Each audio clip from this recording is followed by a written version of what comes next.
That's Clone Force 99. This is Wrecker, Hunter, Echo, Tech, and Crosshair. Oh, I don't have a cool send-off. This is embarrassing. Obviously, we are different. We're all you're getting. Ha! We're all you need. They call themselves the Dad Batch.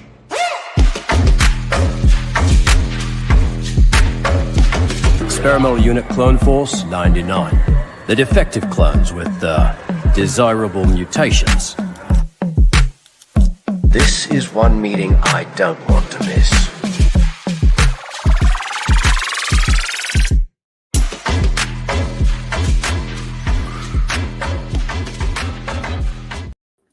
Hello, everybody, and welcome to another edition of the Paranoid Podcast. My name is Stevie Kicks, and I am one of your three hosts today. And with us, as always, the other Dad Batchers, your space daddies. First up, you know him as the Left Coast Avenger. We know him as Dadpool. It's Luke Yates. What's up, man? Spooky Lukey on deck. Oh, this is episode 155 of the Dad Batch. How are you, man? Oh, man. I tell you what, this is one of those weeks where it feels like there is just not enough time. It is such a busy time around the house and work and stuff. And that's an understatement. So, sheesh. So I can tell, correct me if I'm wrong, but I can tell because of your background that you are not in your normal recording studio, which means you're probably on dad duty for the kids. On dad duty for the evening. Actually, you can see my little Simpsons characters of the family I drew up here a couple Mother's Days ago. Yeah. Dude, homework, baths, dinner time, podcast. We do it all, baby. That's what the dads do. Nice, dude. Well, let's have a chill, relaxing night, and we can... Why is this not turning on? Are we setting the mood lighting? Next up, specialty costume manufacturer, painter, and grill master, Salt J. It's John Rodriguez. What's up, man? Hey-o. All right, so fill everybody in with this 3-eye atlas goings on. Oh my god, man. So we dinosaurs coming now to the Earth. What, dude? So apparently, the James Webb Telescope got like an image of it. I don't know if that's real or not. That image is wild. I want to believe it's like a brontosaurus standing on as a comet. They say. Yeah, it's like a space giraffe. It's like on the edge of like the asteroid or whatever it is. What if the dinosaurs didn't really go extinct? What if they just went into like a big time machine or a big spaceship? Right, dude. We've all seen what's that movie with Matthew McConaughey? Interstellar. Dude. Yeah. Okay. Yeah. Interstellar, What if all the dinosaurs just got onto like a big ship and then they traveled far away and then when they came back and then they're coming back now, right? Mm-hmm. So for them, it's only been like a couple dozen years. But for us, you're talking time dilation now. Yeah, dude. Well, we're also talking about the premise of the 90s hit classic Dino Saucers, which was a sick. Do you guys remember Dino Saucers? Did I just open up a core memory? No. But I just thought the dinosaurs come back home, and for them, it's been 48 years, and now we're using their ancestors as gas. Oh, the blood of their ancestors. We're fueling our cars with them. They're like, what? We don't stand a chance then, dude. Can you imagine raptors with like lasers on their back? We're toast. With freaking lasers on their back. Freaking laser beams. Oh my gosh. So you guys need to have we gotta get banked for sure. Cause there's a lot. I mean, there is a lot happening with this object. You have to kind of sort through the chuff sometimes online, but like, dude, there's stuff changing that is legit fact with this object traveling through space. So a lot of things have been updating since Luke and I spoke about it however long ago on the other show. Yeah. We should do another episode soon. I know. A follow-up? I don't know. Think Dude, about it. Yeah. If I could turn back time, We should find a definitely. way. See, Yeah, I told you guys that at the very beginning. I was like, don't commit to a recording schedule. Yes. Yeah, and we yes, don't, and we Totally. don't. Yeah, exactly. Yeah, that was a good And- decision. And it makes you the, it made. makes the episode drops even that more special. Juicier. No, yeah. No, but so many things are going on and changing that we should, that we're like, hey, Yeah. we're missing some crucial updates. Maybe we can. Maybe I know you've got Thursday and Friday kind of booked, but maybe this weekend we could do it. I've got If- weekends, dude. I know Yeah. weekends are kind of sacred for some people, but Yeah, I'm yeah. down even late night, like Yeah. when we do these types of things. If I'm if we down. want to do, if we want to look at doing it, maybe late night this week. If Not if- even late, but 8, 9. No, 10, yeah, whatever, yeah. you know? Mhm. I also need an update on the Panama Venom. Mhm. Yeah, the symbiote that's floating around. So, oh my God, so many updates to that. Yeah. He got rid of it. He went and got it again. It's living with him again. All kinds of updates there. So many. Did they ever say why he was in the hospital? Remember when he released it and like he was in the hospital? I never caught that. I only caught that one clip of him doing that, and then I never saw anything else about him in the hospital again on it. Eddie, I need chocolate. I need chocolate, Eddie. Eddie. All right, guys. Well, it's just the three of us tonight. Raimi and Brian are both on assignment. They will be back in a couple weeks. And I guess we should also say at the top of the episode now, next week, we will not be recording an episode. However, we will be doing a lot of live streaming from New York Comic Con, a lot of behind the scenes stuff. So if you want to get access to that, be sure to check out our Discord. All right, guys. So since last week, anybody watch anything? Anything good? Peacemaker, more Peacemaker. Dude, I caught up on Peacemaker. I'm up to date. Yeah. So episode 6, they dropped the bombshell that what I've been speculating and what we've been sort of talking about was in fact true. And this is Earth X, and a bunch of stuff happens. It's on a huge cliffhanger. So one thing I want to pick your brain about at the beginning of the season 2, when they did the recap of season 1, they changed it from the Justice League to the Justice Gang. Yeah, they retconned it But because why? the Snyderverse. So the Snyderverse. So it's an absolute retcon. Absolutely, yeah. So the Snyderverse is not canon anymore in this DCU, this new DCU, and the new Superman is canon, and Peacemaker is part of that new DCU. A few of these people transferred over. Peacemaker's one of them. So whatever happened in Peacemaker is canon, but yeah, they replaced all like the Jason Momoa, the Gal Gadot, and whatever. They replaced all those heroes, and they put the new Justice. What were they called? The Justice Gang. Yeah, they had those guys. But Peacemaker, this character Peacemaker, he existed in the Snyderverse Because of the Suicide Squad. right? Well, because of Justice League, they were there. So he existed in the Snyderverse, and now he exists in the James Gunniverse. I don't know what to Yeah, call it. the DCU. I think. So is the reason that it was retconned, is that because of the Flash movie? No, I don't think so. I think it was just him taking over and deciding to take it in a different direction. Well, I mean, I know that like in real life, but I'm talking like, Oh, you're asking why this happened? yeah, No. I don't think it was. I don't think it has anything to do with the Flash movie. I think it's just him literally. this is a straight up retcon. There's just there's no explanation. Like he kind Wow. of showed us how it actually is now. Like we're repeating the same thing you saw, but it's a little bit different, and this is how it is now. Like this is how it is, and yeah, they're erasing what happened in season 1 essentially, That's crazy.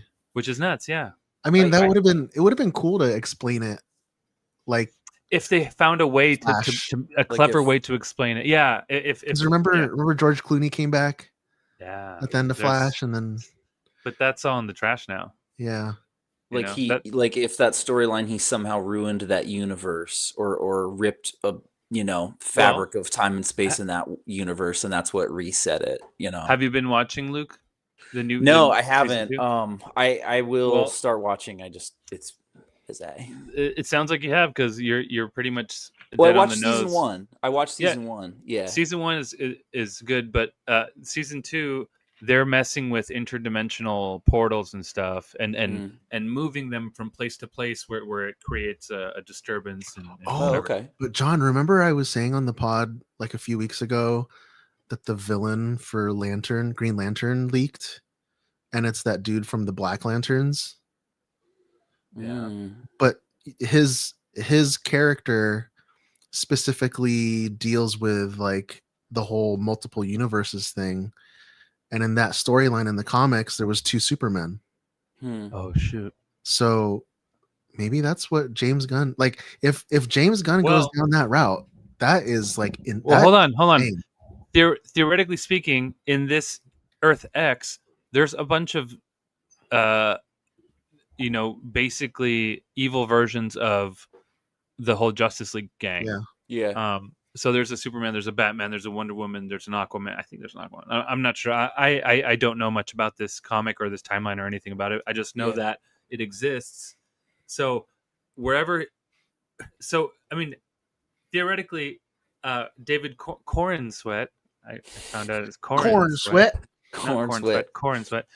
He could show. I mean, I don't think he's going to, but he could show up as the evil Superman, as like Sure. Well, Not no, he'd be the version or whatever. prime Superman, right? I think that's his name, right? Superman Prime. No, it's Overman. That's what his name is. That's right. Yeah. No, but Yeah. I'm saying they could technically bring back Cavill Mm-hmm. As a bad guy. as a different Superman, Oh, I guess. right? And I then don't in order to fix all the universes and all that, Corn Sweat would have to be the Prime one. the one who survives. I don't think that's gonna happen. That sounds like a big a lot of money for. But for a little imagine, payout. John. I had an old Justice Society graphic novel that Mark Waid, who has done a ton of like Avengers stuff, did like a Justice Society, and they touched on that Earth X, where they go and it's like, what if the Nazis had won World War II, and Superman. Yeah, I remember it was like Superman. He was lands like in Germany. Overman. Yeah. And it was it was really cool. It was. I think they Alternate called it timeline. Elseworlds, maybe, like that's their kind of what if line or whatever, but it's That- not as So what ify as Marvel's is. So you just said it, Elseworlds. That's what the other Batman film and other random DC projects are under. Yeah. That's the banner they're under in with Warner Brothers or with whoever's producing them. Like Joker 2 would have been under Elseworlds. It's Elseworlds, technically. yeah. So the same way it applies to the comics, it applies to the Yeah. movies. That's a great name for them to build off of if they want to do things that are not in Like James random Gunn's canon or whatever. One-off stories. Have you guys Yeah. have you guys seen the leaks for Clayface, the Clayface movie? Yeah. The photos Yeah. look So- gnarly. Looks cool. Yeah. And then like in the background of the latest leaks, like, you can see like advertising posters for the Flying Graysons and Yeah. Crazy. all kinds of stuff. Yeah, I think that's Yeah, going to be sweet. good because Yeah. that is also an Elseworlds movie, but set within the Batman hmm universe. Yeah. Or no, I'm sorry. Clayface is in that's the Is DCU. DCU? Yes, Clayface is DCU, and they said that by the end of the Clayface movie, they will have Bruce Wayne introduced. Oh wow. Hmm. Isn't Clayface also going to be in the Batman 2? Isn't No, Oh, he's not. Oh, okay. That's what he's saying. It's not that universe. Oh, it's not that universe. Okay. Right. I thought it was because Yeah, they I were did- filming I- in similar locations. I thought so too.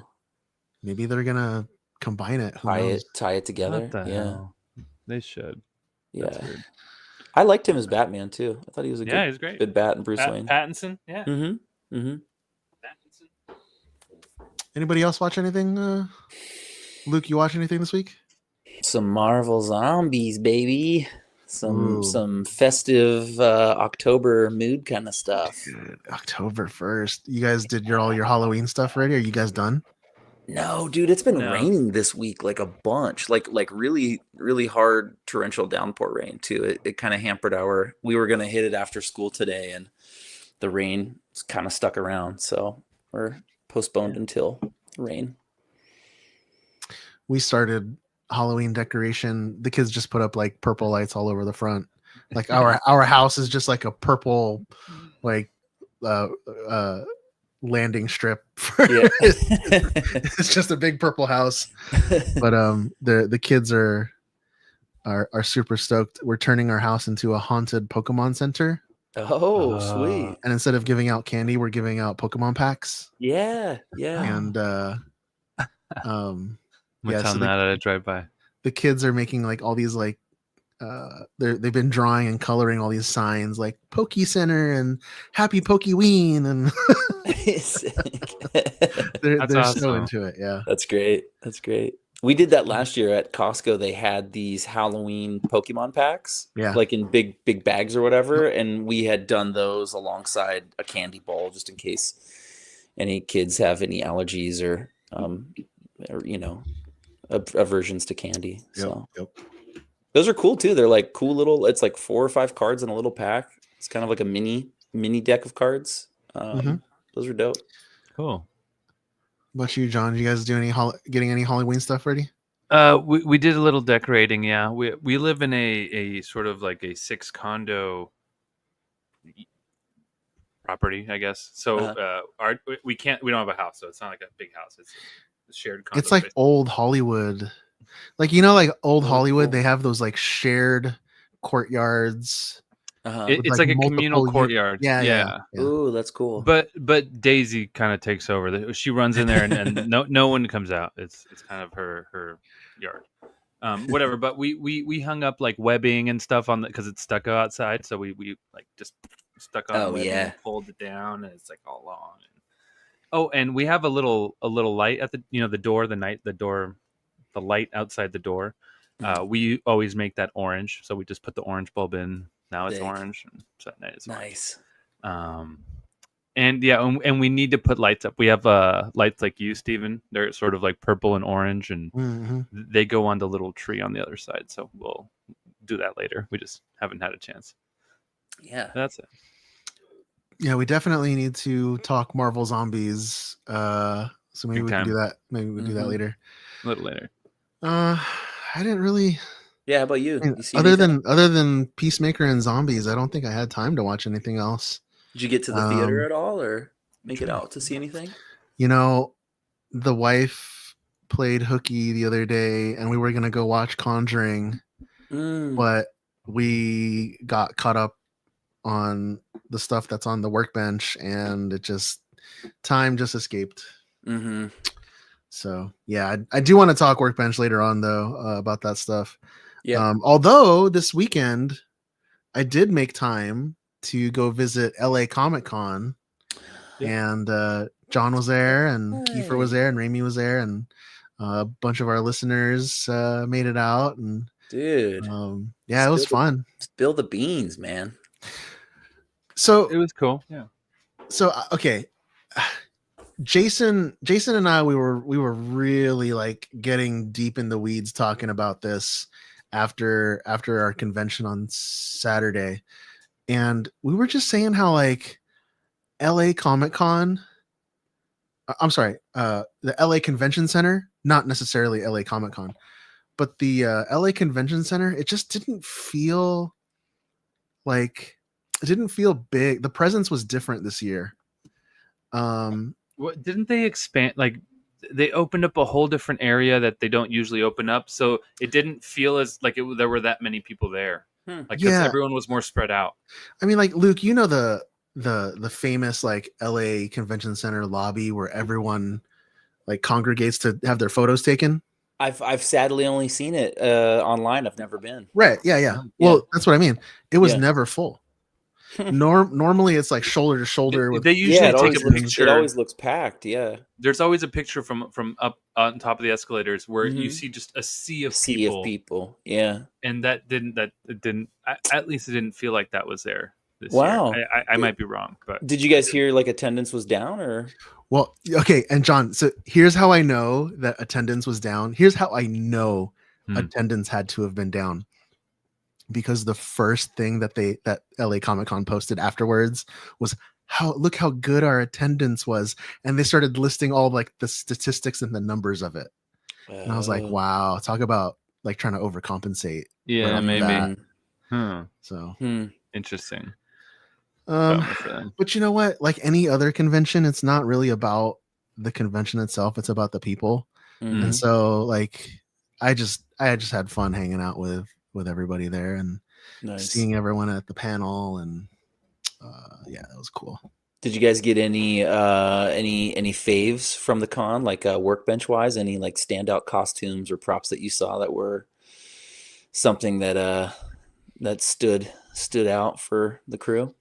What do you say, John? Well, I mean, are you talking about the panel or the convention in general? Panel or convention, I guess. I mean, And it doesn't have to be like Marvel or Star Wars, of course, but if you saw anything outside of that. I mean, in general, there were the costumes were good. People always show up. Is it a big cosplay convention in It's general? a huge cosplay. Is it? convention. Yeah. Most people are in costume. Nice. Wow. And actually, I felt kind of weird. We were I was not in costume, and Steven, I don't think you were either. But it felt a little. I was in little costume. Weird. Podcast host. Digital broadcaster. And I guess I was. I had the shirt on and everything, man. That's right. Okay. Cosplaying as a Dad Batch member. We were cosplaying.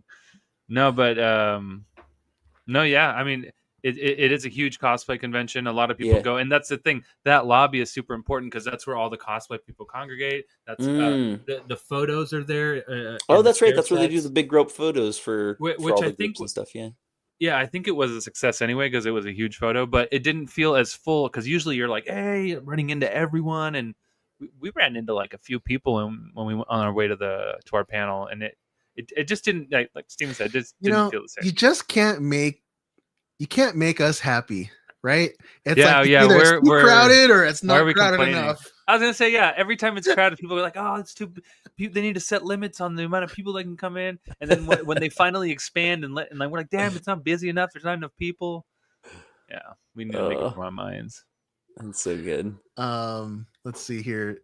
David Neth, Space Uncle David Neth in the chat. He says attendance would probably be better if it was in December like it used to be. I think I agree because there's nothing else going on in December. And I look forward to LA Comic Con in December. It was good back then. I look forward to it as being like the last big thing before like the holidays really kick in. Yeah. Isn't that when it was called Stan Lee's Comic Con? No, Stan Lee's was only a single year. Was that Kamikaze? No, or whatever that was called. It was Kamikaze for a while, but then it was called Stan Lee's Comic Con for years, and then they changed it to this. Can someone back me up in the chat? Yeah, then they changed it to LA Comic Con. Someone back me up. Is what I'm saying true, or am I full of sh? Full of beans. To answer your other question, Luke. So at our panel, somebody had showed off a stunt jetpack. So it looked just like a brand new Mandalorian jetpack, but the main body, and all the greeblies and everything, all the rockets and all that were 3D printed resin and all that stuff. So it was super sharp details, but the main body itself was foam. Oh, what? His name is Nate Seekerman. So Captain. I follow him. Yeah. The core of the jetpack is a foam. Wow.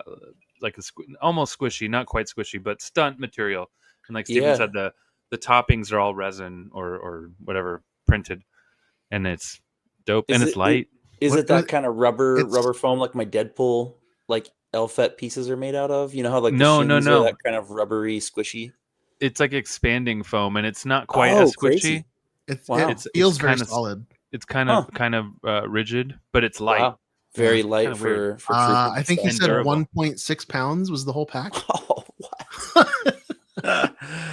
Dude, come on. It's only held on with Velcro. He It's just like a happy. takes That's like it a off and Happy on. Meal on your back. Yeah, Yeah. it's nothing. That was Oh, cool. sick. That's very cool. and then we were out of everyone that attended the panel, we had one person who was chosen to have their entire costume 3D scanned, and I believe Rachel was the one who won that. Oh, nice. And so she got. I don't know what Raimi did with that after. I hope he gave her the 3D model for it. Yeah. It was really cool to watch that because he had the handheld thing like scanning, Yeah. and then in the other hand he had the screen that was picking up what he was. So it was like showing. Oh, wow. Each stroke of the scan was picking up more and more and more, and all of a sudden he would go around. All of a sudden you see the body Just building it's like the image. it's like the person standing there, or whatever, and it's like whoa, Dude. it's pretty dope. Like I didn't realize he had that this whole time. Like I love that. We'll have to do that for more workbenches for Well, that's here's so cool. so here's the thing. Like I recorded the entire thing of Raimi doing it, Okay. and then when it was done, I hit stop recording, but I realized that the entire time I was not recording, You started recording at the end. and I started. Oh, you're getting old, dude. Yeah, That's why you're cosplaying as a podcaster, not as a podcaster. Yeah, that's why he didn't come as a scientist. He came as a dude. podcaster. I was getting such good B-roll footage on that. Oh, no. Even during, I was like, oh yeah, this is good. He's like, This is what a good looking- angle. Thank goodness I'm filming. That's the worst. You look at it like 5 minutes later and there's no red bar on the phone that shows you're recording. You're like, what? You know what they need to do? They need to put a red ring around the whole screen.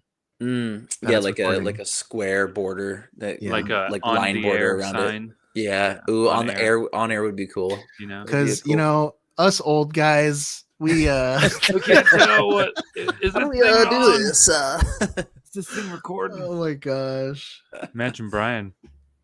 Oh man, He needs it. We all need it. We all need Oh, this man. thing records. Where do you put the film? it. Where do I Um, develop the thing? All right. Speaking of film, let's go hit up the box office top 5 for the week of September 26th. So in first place, coming in at number 1, we have One Battle After Another. This is the action crime drama thriller. I believe it's starring Leonardo DiCaprio. Yeah. Oh, the Nard Dog. Yeah, he it's let's see. Brought in 27 million domestic, worldwide total of 60 million. Nard dog. Nard Dog. Leonard dog, dude. In Oh, second man. place, we have Gabby's Dollhouse, the movie. Oh, hey, my daughter went to see that with my wife over the weekend. Oh, okay. I thought that was a horror movie. No, that's a different movie. Yeah, that's a Okay. different title. Rated G This for one's for gangsta. kids. Yeah. For gangsters. This brought in 15.2 million with a worldwide total of 21 million. In third place, hanging into the top 5, Demon Slayer, the movie, Infinity Castle. This had, what is this? That's third week out, and it brought in a weekend gross of 120 million, bringing its total to 607 million dollars. Damn. I have a feeling this is going to be. It's gonna break some records. I have a feeling it's going to be $1 billion by the time this one is over. I think it's going to break $1 billion. Has it only been out 3 weeks? Yeah. That since we've been talking about it? Wow. Yeah. That is insane. Yeah. Gnarly. I mean, Incredible. for week 3 to pull in 120, most movies don't pull that in at all. Yeah. Mhm. Yeah. I was expecting lower numbers. Do you know what their production budget or their production total was? Like, what do they got to clear to? I mean, I would assume as an animation they've made it back, but what was it, like 100 million, 200 million they made it for or something? I think John will find that out. Mhm. In fourth place, The Conjuring: Last Rites, still in the top 5. Conjuring brought in 162 million Damn. domestically, Jeez. bringing its worldwide total of 437. Movies are back. Yeah. Damn. We gotta let's see. make a animated horror movie, I think, and just dominate the market. And then we had it's making its weekend debut. The Strangers, Chapter 2, brought in a weekend total of 7 million for a worldwide total of 7 million. All right, so I don't think anyone asked for The Strangers 2, but here it is. which one's the Strangers? Remember they had the masks? It was like that family, like there was like there was a cabin in like the woods, and then Is like this a horror movie or a kids movie? yeah, no, like This is a horror movie. and then the couple they like go do their honeymoon or something in the cabin, but then they get visited by some like weird killer family. The Strangers. Oh, is it the one with Professor X? The young Professor X? Oh, Okay. oh, it's not Okay. that. Okay. Anyway, just to go back and answer the question before, the budget for Demon Slayer Infinite Castle movie was around $20 million. Oh my. So they're Lord. making hand over All the fist money. right now. Yeah. I guarantee you we're gonna see a lot more of this kind of stuff. Mm-hmm. 20 million to now almost 700 million. Yeah, That is unreal. That's crazy. Good for them. Well, that's it for the box office top 5. Luke, I know you were working on. I think we should talk about it in the workbench. But Yeah. I know there's some new artwork coming up, Mhm. right? Yeah, I was And, gonna save it. Yeah. So there's some new artwork coming out, Mhm. and if the listeners are interested in checking that stuff out, be sure to go show your support for the show. Become a patron and join the All Access Elite Squad on our Discord, and you will actually get one of the soon to be mentioned pieces of art that Luke's going to talk about in our next segment, which is right here. This garbage is nothing like clone armor. Looks a little tight on you, old man. Yeah, at least I know how to wear it. That's right, everybody. It's time for the weekly workbench. All right, gentlemen, who is working on what? Yeah. So we have been discussing the Patreon lately on the back channel with the crew here. We are approaching the time when it's ready for us to start getting some gear out for our Patreon subscribers at a couple of the different tier levels. So I've been working behind the scenes on the new sticker for the first round of stickers that are going to be going out, as well as was it last night or the night before? I sent the boys a couple of late night chats just of images for us to kind of finalize on what we're going to do for the t-shirt for the Patreon tier that we have a bunch of our subscribers at. So it's looking really good. We're pretty much ready just to finalize the one we're going to go with, and then plug it into Patreon system and get that moving from our side so it lands in your doorstep or in your mailbox, along with the sticker, as well as another little art piece thing that I'm working on as well for the Patreon crew.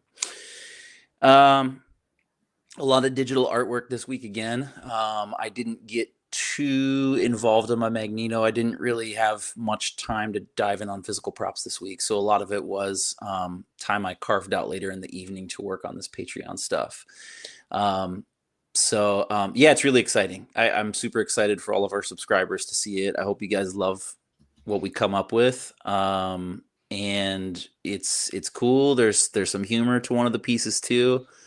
I don't know. I'm having a blast like doing all of these projects for the back end stuff on Patreon. So it's been a lot of fun for me. That's awesome, dude. And you know what? If they don't like it, they can just wait another 3 months and get something else. That's right. That's right. You're stuck with another shirt you might not like. But like talking about like the mediums, something that I mean, of course, we always talk about resin printing and painting and pieces that we kind of physically get involved with.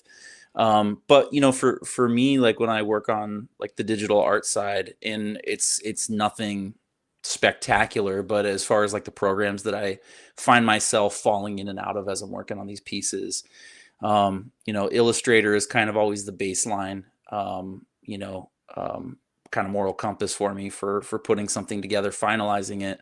But a lot of my sketch work starts in either Procreate or Adobe Fresco, which to me, Adobe Fresco kind of feels like their answer to Procreate. There's a lot of like, oh, go ahead. It sounds tasty.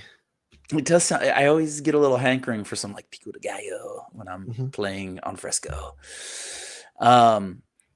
Yeah, Fresco I think is kind of like Adobe's answer to Procreate, where it's like they've got a ton of like textured elements, like backgrounds, brushes. You can build all of these like customized vector brushes and stuff like that. So it's Are you using that more than Procreate now? I am just because just of the requirements that exactly the box that Adobe kind of gets you in. It's kind of like being an Apple user or a Mac user or something. You end up kind of exclusively following the products that integrate the best and work a little bit more seamlessly, which is unfortunate because I absolutely love Procreate I'm self-taught digital artist. I play with this stuff in my free time, and all of the freelance work I've built over the years for myself has been like all self-taught, YouTube University, kind of learn on the go and stuff like that, and friends teaching me all kinds of neat little tricks and tips that I've filed away in the memory banks. But Procreate I felt was like a very user-friendly program for somebody that is kind of like evolving their progress or their process or where they're at ability wise. So, and that's exclusively on the iPad, is that right? I think Procreate is an Apple exclusive. Like I think it is exclusive. I don't think it's on like Amazon, their Fire tablet. I think it is an iOS like operated app. And it's great. I mean, Fresco is the same way now too, where you can like import brushes. So there's a company that I use that's called True Grit Texture Supply, which is a maker of like all of these like super dope digital brushes and halftone patterns, kind of all of like the 4-color process that they used to publish comics back in the day, where they would overlay these halftone patterns to get the colors they wanted to achieve. And these guys make these amazing filters that you just drop over your art and it kind of like weathers it for you. And it's vectored out so you can scale it out if you needed to blow it up really big, or if you're just working off of a notebook sized piece of paper. So it's so fun tinkering on those programs. I absolutely love it. I learn something new. I feel like every time I'm on them. Even with Illustrator being on the iPad, I mean, there's always something new to learn or watch and get better at. So it's fun just pushing yourself, even when there's not a big project on the table. It's awesome, dude. I have more artwork for you to. I just got more ideas. Just reading the chat right now, I was like, oh, we gotta make that, and we gotta make that. Oh, okay. Cat T-shirt, I see it. Magneto shirt, I see it. No. Yeah, that's it. Yeah, bunch of artwork this week. We got to do the Moncal Xenomorph shirt. Oh, dude. I put that on our notes for our list of running artwork for sure. That's a good one. That's a good flip. Easy flip, too. Okay, so I had a packed workbench this week. Yeah, you did. First, I'm going through my notes on my phone right now because I put it's a lot. I had to put everything down. Well, the first thing I want to talk about is I ordered a 3D printer that I had already ordered in the past, and then received it, and then sold it. So the Elegoo Orange Storm like that Uh-huh. 3 foot by 3 foot giant Yeah. printer. Oh yeah.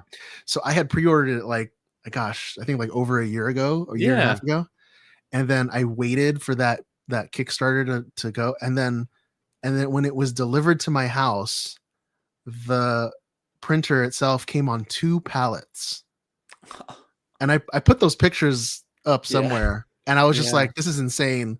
And my wife and I looked at it and we're like, no, there's no way that this is, Staying. So we didn't even open it or take it off the pallet. I just immediately like listed it and sold it. And and with all the projects that we've been doing lately, I need that big printer. So so I ordered it. That's coming in like late October, whatever. It's not going to help me now, but it's going to help me for future projects. In the future. Yeah. So what I did was I put my Creality K2 Plus, which I had just got like a couple months ago. I put that up for raffle on my Instagram. And there's still spots available if you're listening to this now. How much are the spots, dude? $25. Okay. Dude, that is But it's a legit. $1,500 printer. Yeah. No, Right? yeah. You win That's that a raffle, good- you that's a are good raffle. psyched. That is a good deal. So so there's that. Nice. And then I built a shipping crate. This is what took up like pretty much all weekend. And what's today? Wednesday? Yep. Took up for the last 4 days. Oh my god. So it's a 4 foot by 8 foot by 4 foot shipping crate, and it needs to get very expensive stuff from California to the Javits Center in New York in a week. And so I looked at the shipping crates, especially the shipping crates that we used last year, which were professionally built. And I said to myself, I could make that. Hell yeah. And I did. I successfully built a shipping crate. Hey, And dude, I had no idea you built that crate when you sent us photos of that. I thought that was a stock in our thing. private chat. It might be super annoying how much I've been talking about this stupid wooden crate, but it is probably one of the best things I've built in my life. It looked really good, dude. Were you hammering nails or did you have a nail gun?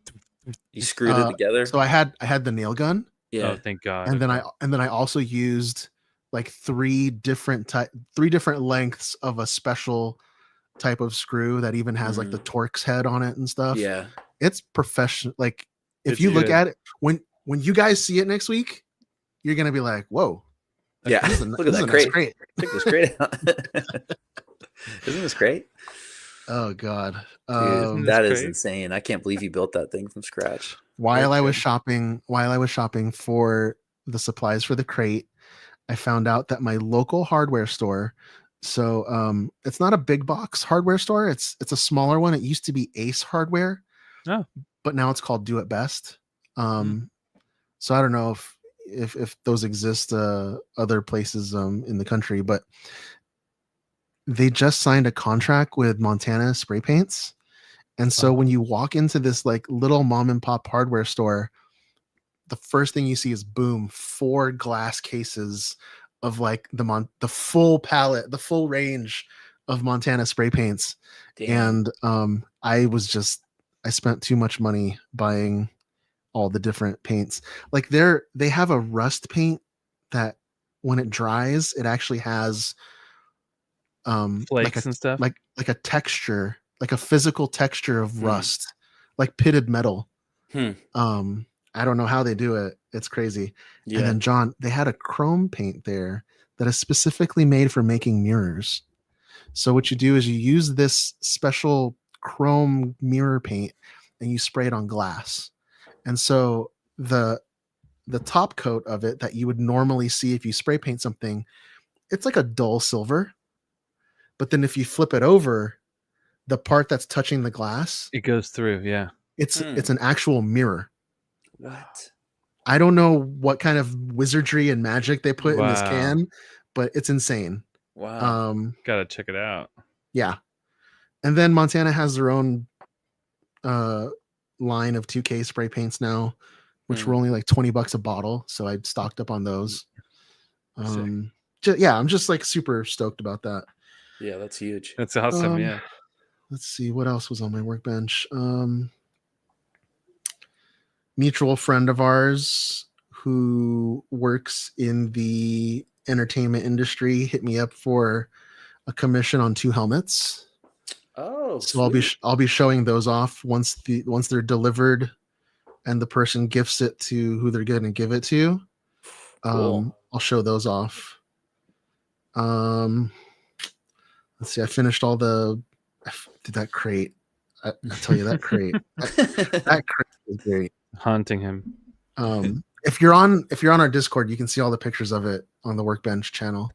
Megan Neth hit us in the chat with shipping ain't easy. And David's right. Their acrylic clear coats are so much better than any of the Krylon or Stone. He's right. Their clear coats are really good, and they dry super fast, like in 5 minutes. It's insane, like dry to the touch. And it smells good. So, some smell good. Some paints smell really good, and some do not. Raimi says they smell like chocolate. They all smell a little different. Some smell like cotton candy. Some smell like berries. It's weird. Because this is the paint that taggers use, right? Yeah. So that would make sense. I mean, but it's not eating your brain cells. Scratch and sniff. If you think it smells like cotton candy. No, dude. They There's put a some smell paints. in it. I don't think they put a smell in it. I just think that whatever combination of chemicals they have smells like that. Smelling ain't easy, dude. Heck yeah. And then last thing on my workbench is it just happened today. October 1st, I picked up the life-size R2D2 from Home Depot. Dude. It comes in a enormous 4-foot box, and it only weighs like 50 pounds. But this thing it's $300. It's a fully functional R2 that moves and everything, lights and sounds and all that stuff. Jeez. And the modding community is like already taking them apart. So yeah, they're gonna be super hard to find. Yeah, I guarantee it. Aren't they a little smaller than the full size? Like it's like a 3/4 scale sort of. It's 90% scale. Okay. So as long as it's not standing next to a real one, then you're never gonna. You're good. Know. Yeah. Okay. Yeah. Because that's a good price for a moving. That's a great price for a prop piece like that, or a moddable piece that could become a prop. Repaint, whatever. Repaint would be cool. Do an Imperial Droid or Imperial Droid repaint. Oh yeah, anything, dude. I might need an army of Astromechs now. Get a few, yeah. What is the body of that thing made out of? Did you open it yet? Have you checked it out? Is it like the I haven't opened mine. No, the whole thing is all injected plastic. Oh, okay. It's like a giant toy. Just like the Stormtrooper armor was on those animatronic ones. Okay. Huh. Yeah. Wow. So that's it. That's it for me. Damn, that's exciting. All right. And I've been working on a few things that have nothing to do with anything. They're just fun projects that I thought I'd pick up and do. I actually have a couple here. Show I had so I have this sword that I hit up Ashen Warrior Props. This dude makes like medieval gear, and like he's like this really good foam smith, and he has a bunch of like these like molds for like swords and helmets and stuff. So I saw him trying to get rid of these. It's like a broken sword. See that it's not a full sword. It looks super metal. It's that's the paint thing. Yeah, it's Imperial Surface Paint, Alumiluster. But whatever.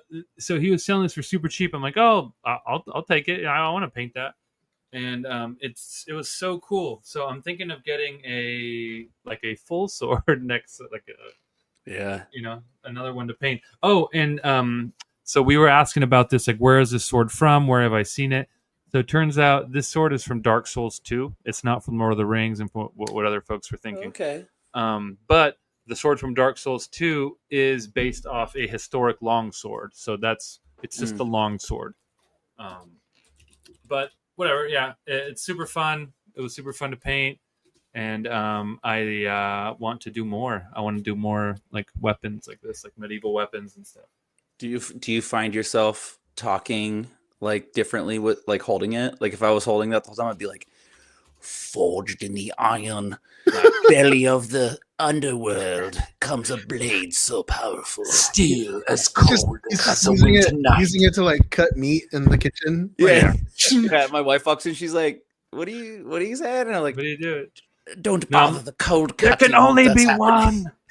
Yeah, I'm the Highlander at home now. Yeah, kind of Highlander vibes. Yeah. Yeah. This would be my sword. No, yeah. It's I find myself like when I pick it up, I find myself like slashing at things. Even, like just pretending Like your the way- microphone.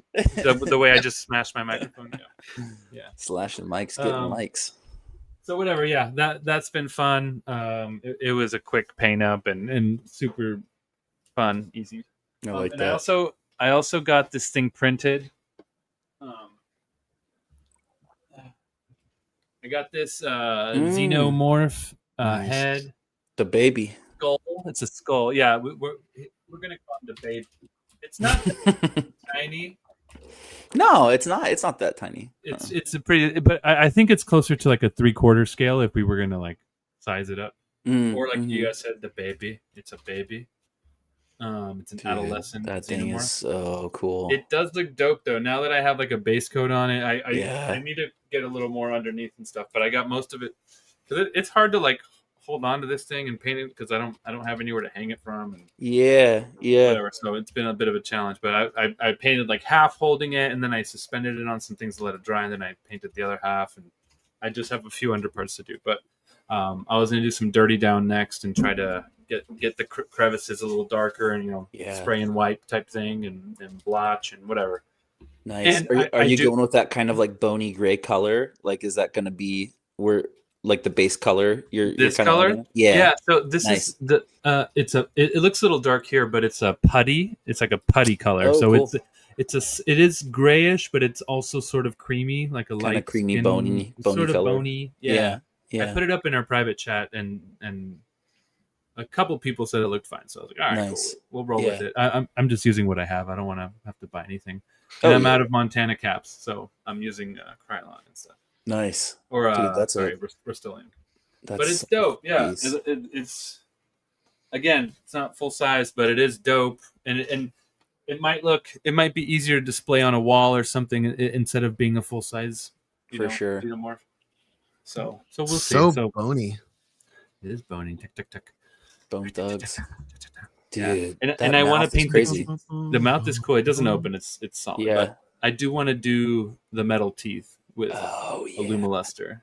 Yeah. So I'll have that, and then the rest will be bone and like sort of like all cool. Did they ever? You guys are my alien avatars. Did they in the movies or the shows ever talk about like what the xenomorphs are made of? Like, is it bone or cartilage or is it metal? Like, I sometimes wondered if they were like. I thought it's just an exoskeleton.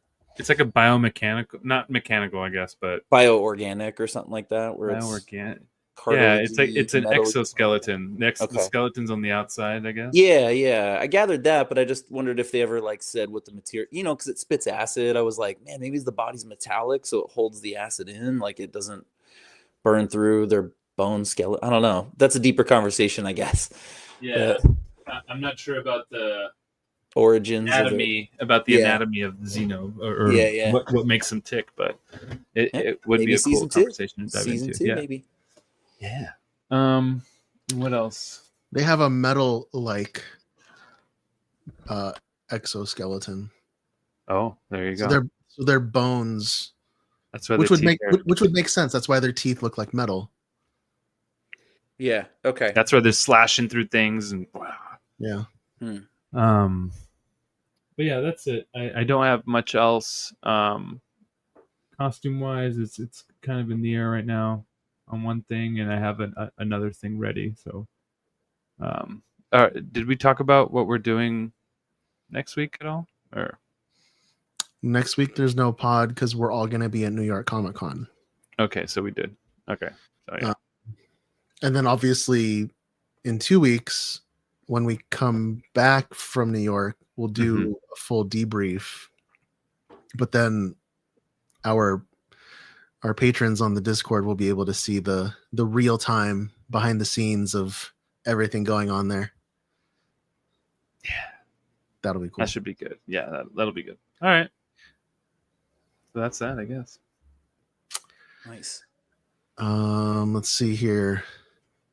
Normally now I would say, "Hey, Raimi," and he'd say, "Hey, Steven." We're being hailed. This encryption's new. This might take a while. All right, so I put on my journalistic cap for this week's episode, and I put together some Star Wars news. So bear with me. I've never done this before. So in major projects and film updates, James Mangold, who was set to direct, or I should say is set to direct Dawn of the Jedi, recently signed a huge long-term, undisclosed how long it is, contract with Paramount Pictures. While this might be good for him and for Paramount, it's caused a lot of uncertainty with Mangold's previously aforementioned projects like Star Wars. He had a Swamp Thing movie that was set to be in DCU. So who knows? A lot of times, like in the past, in old Hollywood, a studio would hire a director or an actor, and then they would own that person exclusively. Sure. So I don't think that's how they do it these days. But when you sign a giant contract, a contract big enough to get reported like this, it usually has some sort of exclusivity with it. So we'll see what's going on with the Dawn of the Jedi movie. In other Star Wars news, Amy Adams, there was some leaks that came out with her character for the Star Wars Starfighter movie. She is the mother of the child of the little boy that's with Ryan Gosling. She's the mom. Wow. Now, okay. There's so many different theoretical plot leaks and rumors that have come out of who her character is. Some have suggested that she's a Jedi, and that not a Jedi, a Force user, and that her son is also Force sensitive, and she sends she's the one that sends Ryan Gosling to go get her son back. Other reports have come out that she's a character known as Mara Jade, and the son that she's sending Ryan Gosling to go rescue is, I know whose son that is. Somebody who didn't know he had a son. Caden. Cade. So, yeah, there's been a lot of rumor that Ryan Gosling was supposed to be Cade Skywalker. So it's been kind of like attached to this movie, but they might be playing around with timeline stuff here. So maybe Luke and Mara didn't hook up, as early on. As much as I want that actually to be true, because I actually came to the Cade Skywalker storyline stuff I'm talking like last year late, and then that stuff's kind of been in the world forever, for I think probably about 20 years. Yeah, it's all Dark Horse stuff. Yeah, it's all old Dark Horse stuff. And I typically like always stayed within my wheelhouse of Star Wars, but I read that on the Marvel Unlimited app a while ago, last year. Loved the direction of it. And that it was part of the Skywalker like legacy, I guess. But didn't Sean Levy say he wasn't like trying to go down that route of Skywalker-ness? Didn't he say he was trying to do something that was more standalone? Could be a red herring. Yeah. It'd be a good red herring too, I guess, because if you're that out there. Like, think about it. If you're coming in dealing with the illegitimate son of Luke Skywalker, You're gonna want to keep that under wraps. Yeah, that's huge. You're gonna tell That's people, like- "Nah, we're not doing Skywalker stuff." Yeah, yeah. That's like what you have to say. Ooh, that's kind of exciting.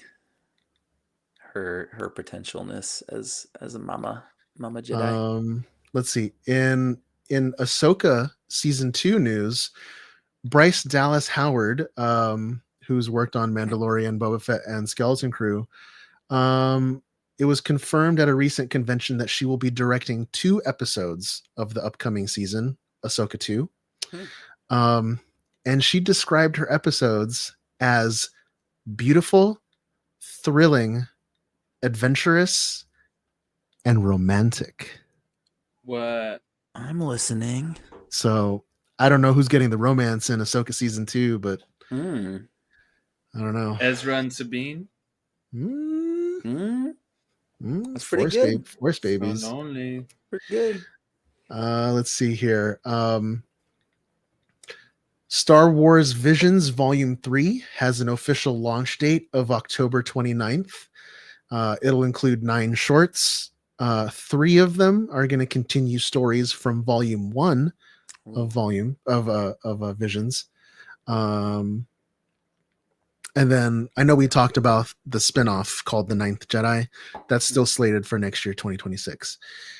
And in classic Raimi fashion, as he will always say, Star Wars always waits for the pod to come out before they release their news. So last week on Thursday, Star Wars released the new trailer for Star Wars Visions Volume 3. And it's got a lot of hype, but the cool thing that people are most hyped on is they showed off a new lightsaber type. Oh, what? So let's go ahead and watch that trailer now. Yes, please. Do we have to talk through this? Like, no. Damn. 自分のこれからの人生も希望に彩られていると思っていた。 So they went back to all Japanese studios, right? Mm-hmm. There it is. Whoa! Oh, hold on. That's reminiscent of the EU Plo Koon saber, isn't it? A little bit. The one where he has a gauntlet with the 2 coming out. I don't know. I'm not familiar with. Well, what that yeah, is. we'll have to go back and screenshot it. Okay. What was that droid? Whoa, that looked like straight up Robotech.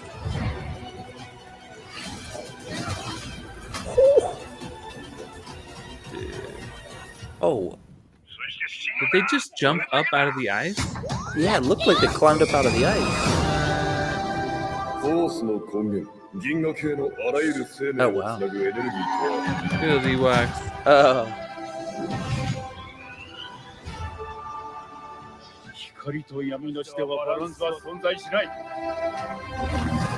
Dude. I haven't seen this yet. Oh, sick.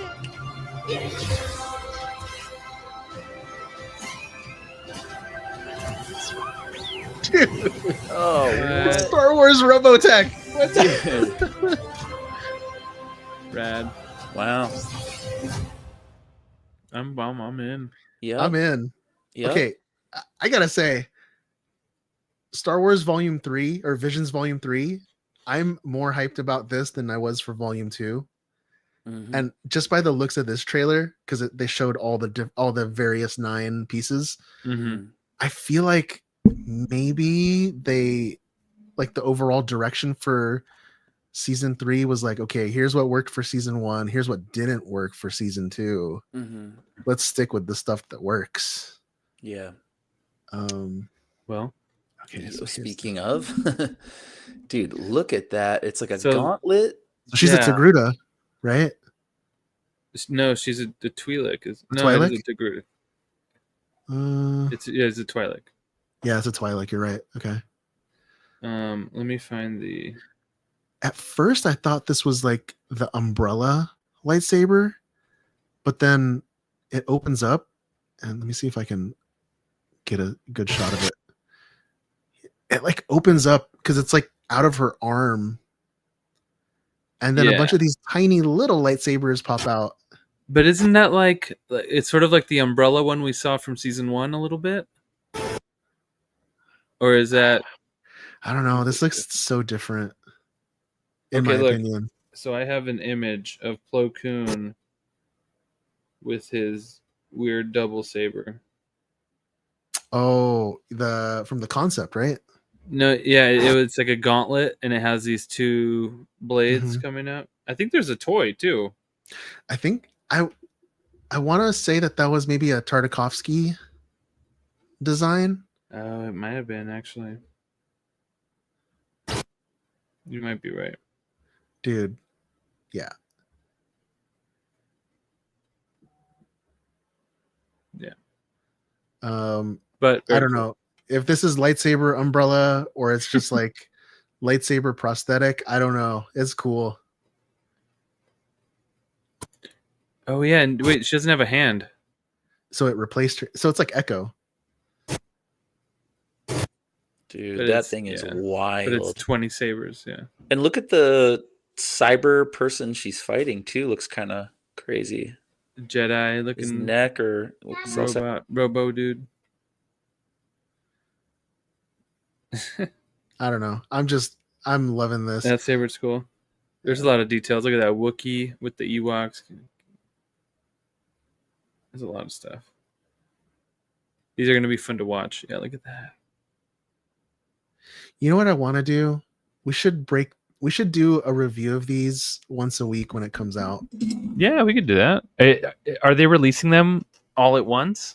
Probably. Or That's yeah. That's what they did for the first 2 seasons. Well, let's do that then. Let's do one a Yeah. week where we Yeah. review one a week or focus on one. A We'll week. we'll go in order of Yeah. like however Disney Plus has it. We'll Yeah, go in okay. order. Yeah, it looks so good. Yeah. They're taking classic Japanese animation styles like Robotech, like Spirited Away. Yeah. I don't know what style this is with the AT-ATs coming out of the ice, but Hold on, go back a little. That chick had a saber on her leg too. Look at that. Jeez. oh, I didn't even notice that. Look, and her arms cut too. Yeah. What? She's got. This is wild gonna be nuts. attachments. Dude. Look at that design. That is so cool. Look at at her. Look Look at at her. She ignites it mid-air as she kicks. Yeah.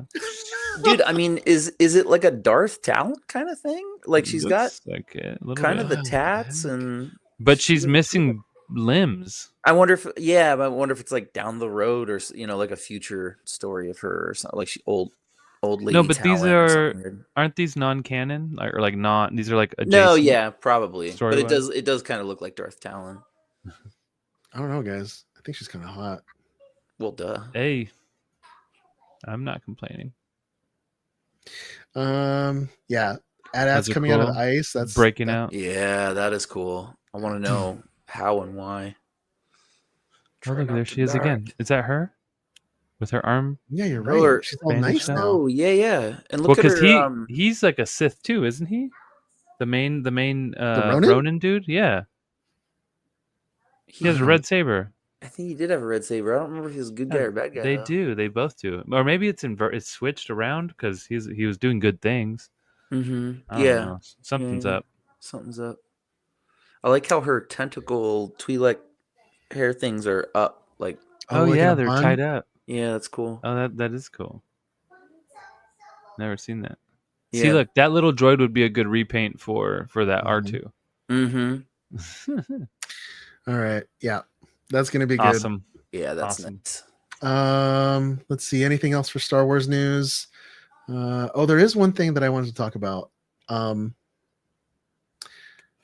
But this comes with a disclaimer. Look, guys, listeners, I know that there's a lot going on in our country right now, and it doesn't matter what side you come from. We got to have healthy discussions. And there's a thing called objective truth. And that being said, John Boyega was criticizing Disney's sequel trilogy. And he was recently quoted at speaking at a convention, and he said that the Disney trilogy was mishandled. It mishandled the legacy characters, especially Luke Skywalker. And he contended that if he had been a producer on the sequel trilogy, that the planning would have focused more on fully honoring those characters before shifting to a new generation. It's always fun when John Boyega starts talking about the sequel trilogy because you don't know what's going to come out of his mouth. He's really jaded. I mean, They that's did a him pretty dirty. big job to give him, I guess, for executive producer for those movies. Right? He's like, you know, had I been executive producer of these yeah, I mean, had I been Willy Wonka, I might have done the Nerds Rope a different way too. But I'm not gonna. Oh, that is an odd statement. That is weird. I don't know. I had always remembered, like, I don't know why, but I had always remembered George Lucas talking about like 7, 8, 9 was supposed to be about the, you know, like the heroes passing it to the grandkids, and then 10, 11, 12 was supposed to be all about like the new grandkids and stuff, you know, like nothing to do with Han, Luke, and Leia. But yeah, but he had, I seem to remember for some reason that the original plan in Lucas's head, because I know exactly what he was thinking, was to do 10, like episode 10, 11, 12. Yeah. So I don't know. Did you guys like the hot quick take? Did you guys like the sequels? Like, just as a generalized, did you get something out of it? Or, you know, so for me, good watching popcorn movies. I didn't have any big issue. You know, of course there's things I would pick apart if you give me the time that I maybe like totally didn't vibe with. But overall, like after rewatching them, after not seeing them, because I only saw them, I think, in the theater the first time. And then sometime in the last couple of years, I did watch them over whatever period of time. And they were all like enjoyable to watch. Like if I took myself out of it, of being too close to the Star Wars material, pretty fun movies, you know? Yeah. But a lot of that special effects and editing, you know, they're edited to be quick and fast paced and generally kind of like, you know, quick moving, like verbiage and script and everything too, along with the effects of the movie. But I don't know. Yeah, interesting to hear. You know, I will say, like, I'll say, like it or hate it, Disney gave Star Wars, the franchise, an injection that it had needed for the last 40 years. I mean, you guys remember 2015 when Force Awakens came out. Yeah, just a big deal. Yeah. Having been now 10 years since the sequel trilogy started, I will say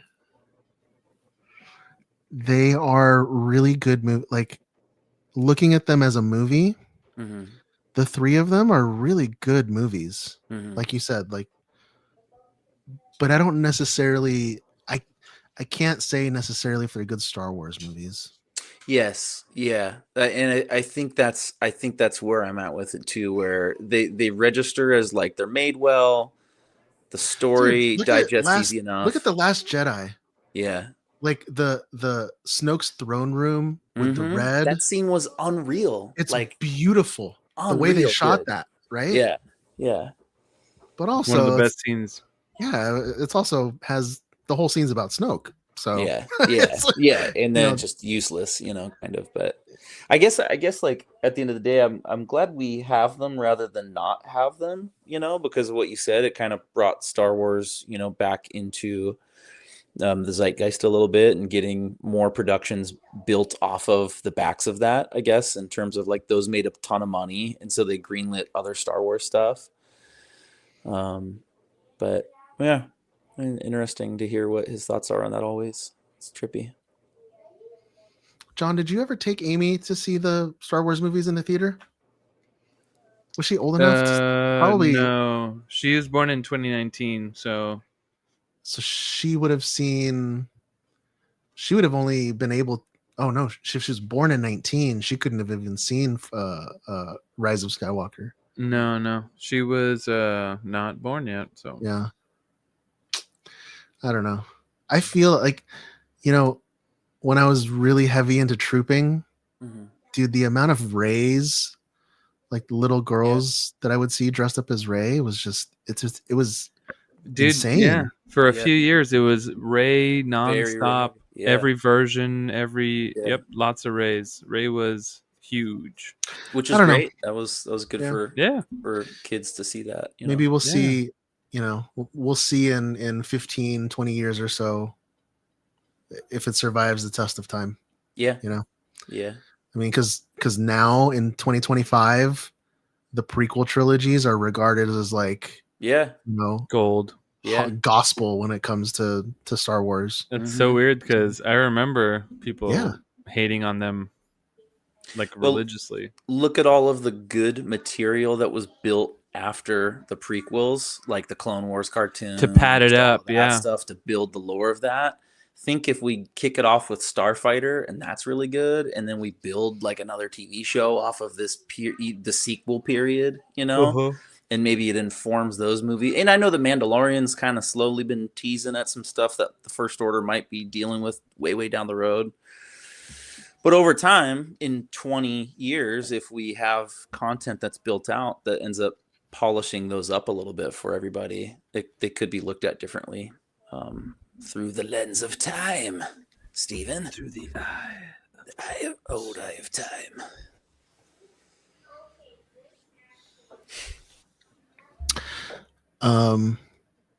What does Raimi say at the end? That's it for the news.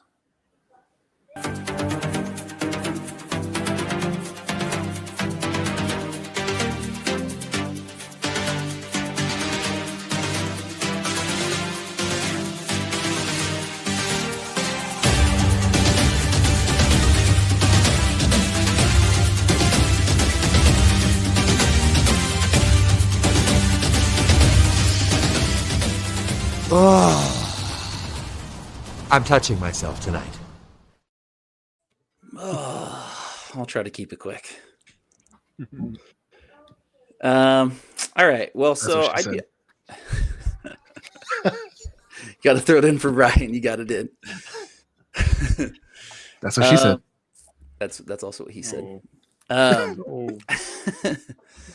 Okay, so I do have a bunch of like cool little news tidbits for this week. The first thing that pops up is going to be, hey Steven, do you see my slides popped up? I loaded them. There we go.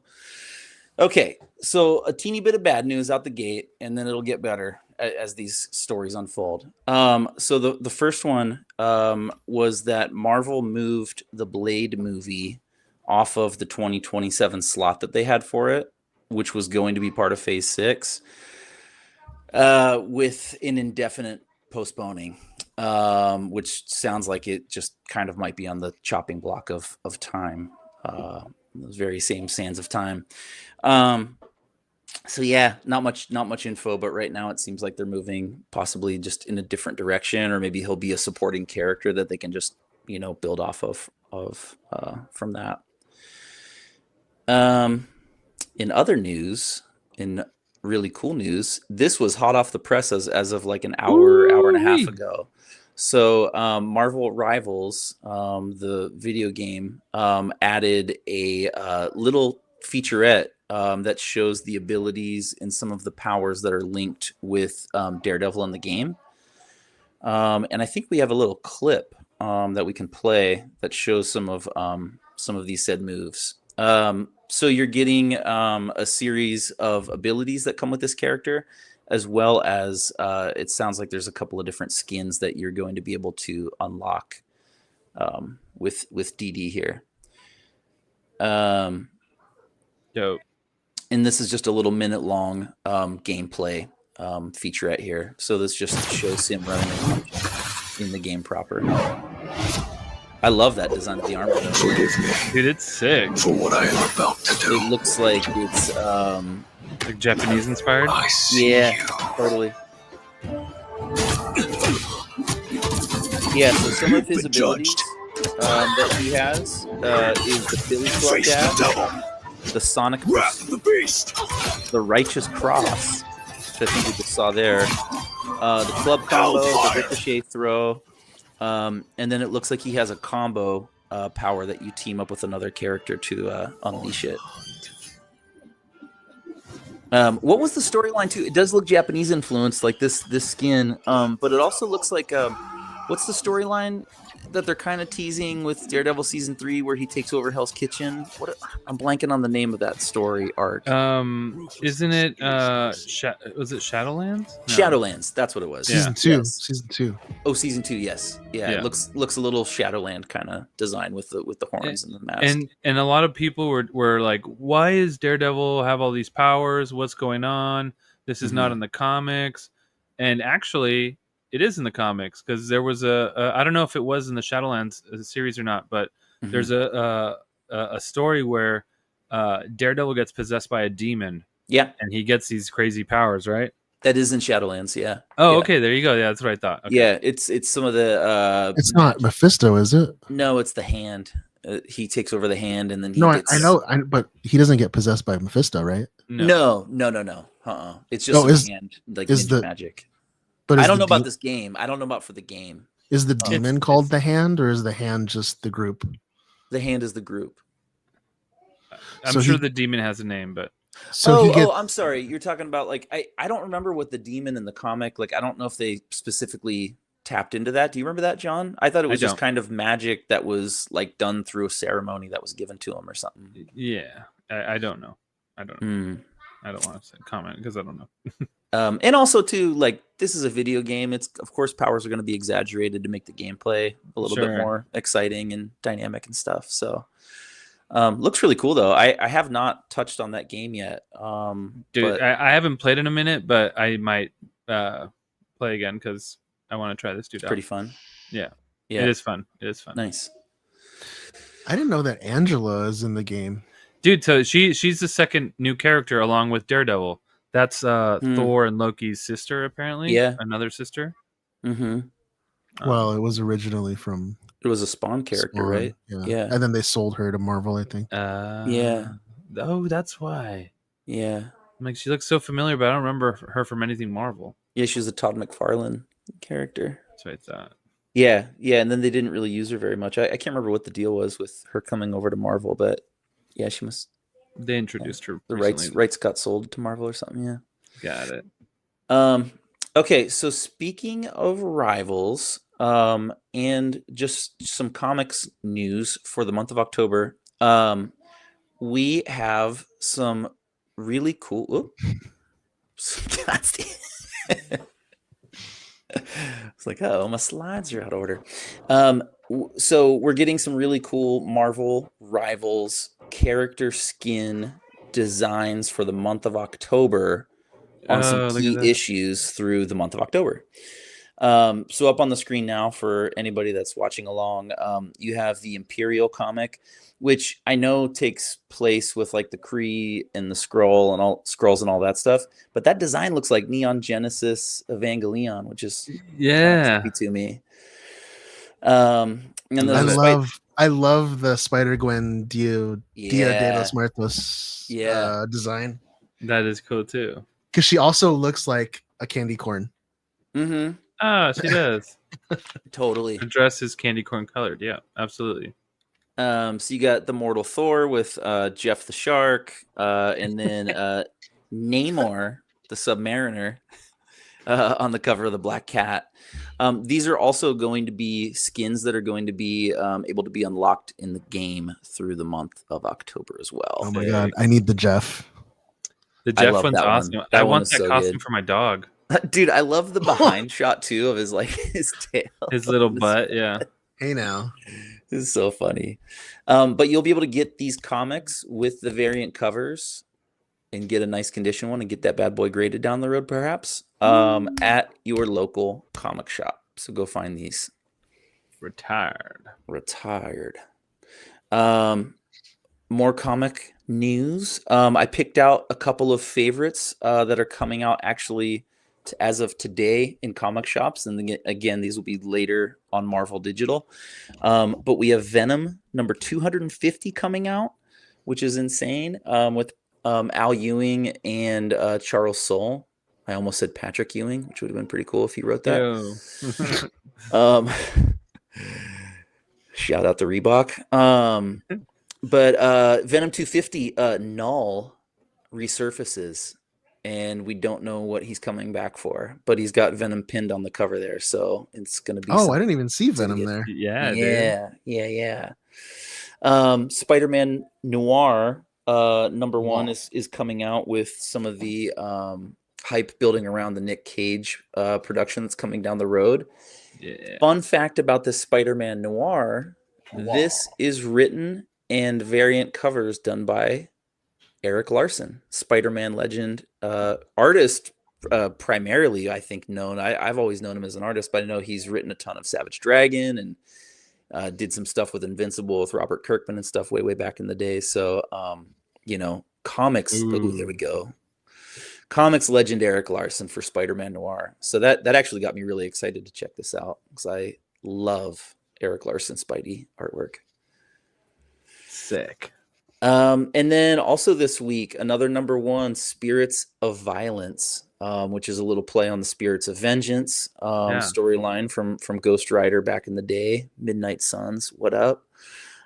This is an all-new Ghost Rider storyline that's going to combine a singular story that brings in Ghost Riders from all eras. So you're going to get like Wild West Ghost Rider from way back. You're going to get your Johnny Blaze.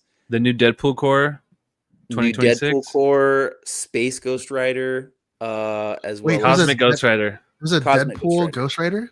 No. I'm saying we should do a group as like a GR Corps. Oh, dude, man. I was gonna tell you guys. Like I said in our chat today, I have always wanted to do Ghost Rider. I second that, Stevie. I'm with you, dude. A Cosmic Ghost Rider would be so sick. That would be so dope. The dome helmet. Oh man, dude. Oh man, I'm gonna think about that. Well, Steven, you should go Danny Ketch. Might I suggest Danny Ketch, who is my favorite Ghost Rider? If you pick one of the alters of Ghost Rider to hang your hat upon. I would do Johnny Blaze. I got the black motorcycle in my garage right now. Oof, that's dope. Just saying. Johnny Blaze is a cooler name too. Okay.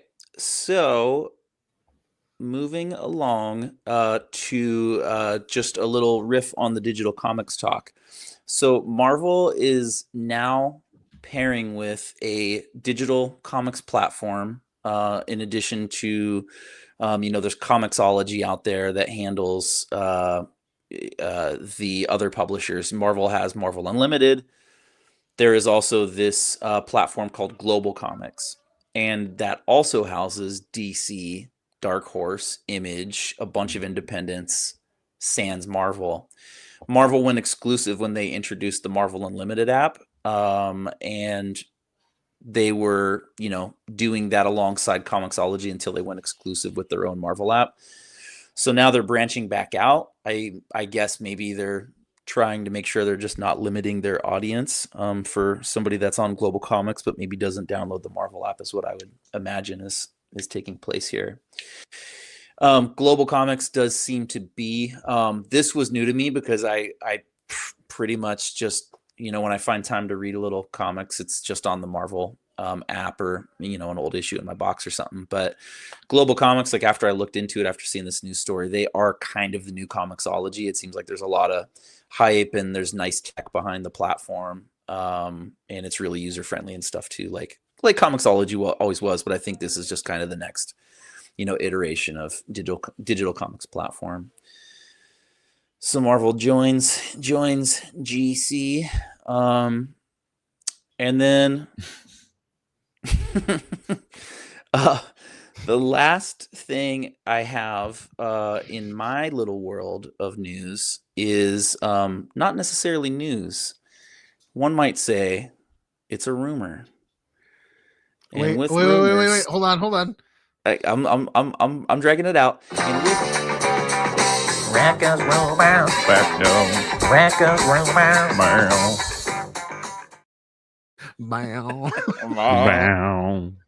Records rumor. Records roll bound. Back door. Records roll bound. Back door. I didn't catch that until now. Back door. Oh my god. Oh, my wife just probably hears that walking down the hall while I'm singing As about you're Records recording. Rumors in a Back nasally door. voice. Yes, right as I'm recording. Back down. Oh my god. So a little chunk fell off the rumor mill, and I think rumors are fun, but this one pertains to what we were just talking about in the last couple slides. So none other than Ghost Rider himself might be making an appearance in Doomsday, and there was an insider that had multiple sources were pointing to this for the scooper that pulled this story out. He also said that not only Ghost Rider is included, but multiple cameos from other characters we haven't seen yet. Oh my god! So, Wait, is it Nicolas Cage? Doesn't say. I would imagine that's Gosling. who they get to do it, because they've been bringing everybody else back. That would only make sense. But If you guys haven't seen the behind the scenes of Nicolas Cage when he played Ghost Rider, you need to go No. search YouTube for it. It's Okay. There's dots all over his face for the green screen stuff, Yeah. and then it's him doing like the fire faces and all that stuff, but it's just Nick Cage with dots on his face. Doing Nick Cage things. Yeah, doing Nick Cage stuff. Oh, checking that out right after this. So that's it for the Marvel Minuti. But we were earlier in the show talking about some Marvel zombies. So before we move on to that, I know you want to do Johnny Blaze, John, but I have a request. I think you should do Helverine.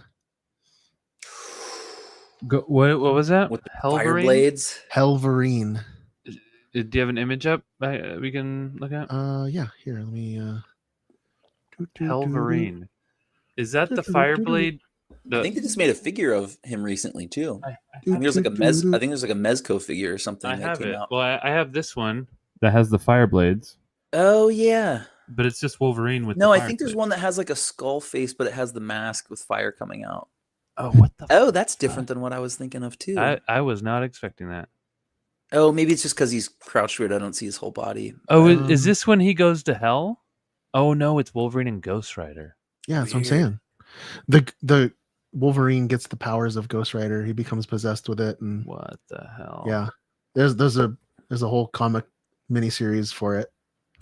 How would one even look at there's like lava coming off his claws. Yeah, are dude. we gonna just light ourselves on fire? Yeah. Or I'm how- gonna have to use a Stevie's lighter shaking his fluid. head yes. Okay. Yeah, okay, he's I'm like, yeah, with- we're doing real fire. all right. Hey man, it's simple It's commitment. but not easy. Simple. Being on fire is hard. Being Ghost Rider is hard. Yeah, Ghost riding being- ain't easy. Ghost Rider. There you go. Oh my god. Ghost riding ain't easy. Oh. Jeez Louise. Where is the thing? Why did you make me do this? Guess you have a choice. You want a war? Or do you want to just give me a gun? My father, he go toilet on my hands. Oh my god. Urine is 35 degrees Celsius, staves off the frostbite. How is this relevant? You know, fathers. All right. So Marvel Zombies, as Luke mentioned.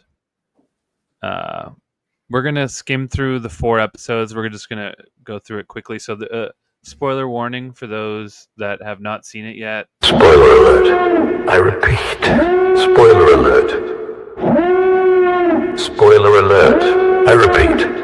Spoiler alert. It's a trap!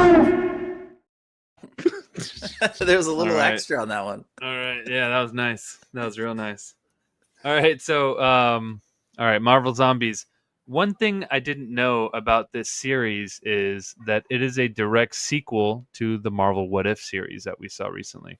So I didn't know. I thought it was just like, oh, now we're doing zombies, you know. But no, it's I didn't realize that carried in as well. Right. So a lot of the things that happened in that first season carry over in this. So a lot of characters that were affected are obviously the ones that became zombies stay zombies for the most part, right? Yeah. But some of them, for example, like Black Panther, I forgot he lost a leg.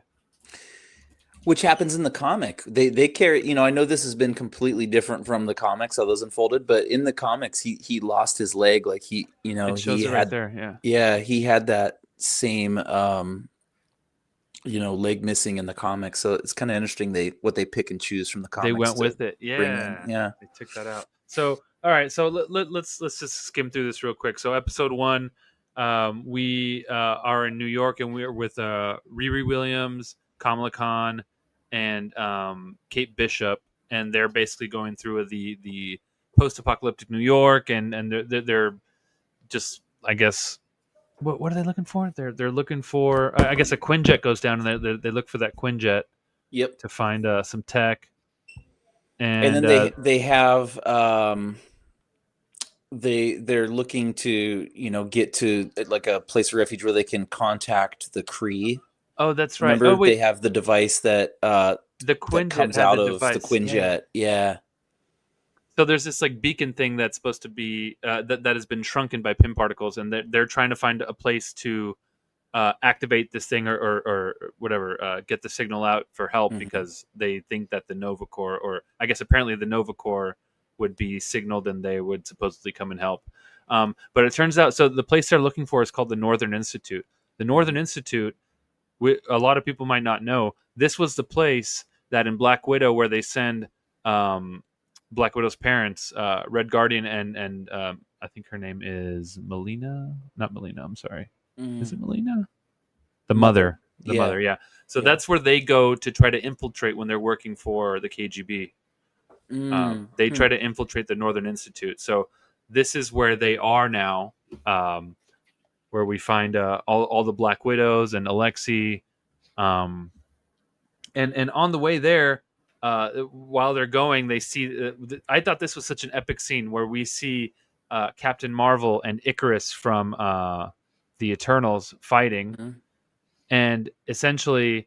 they think they're both zombies, and turns out Icarus is not even a human. He's a synthetic life form. And I was watching some like Easter egg videos and stuff just to sort of catch up. And someone brought up a really good point.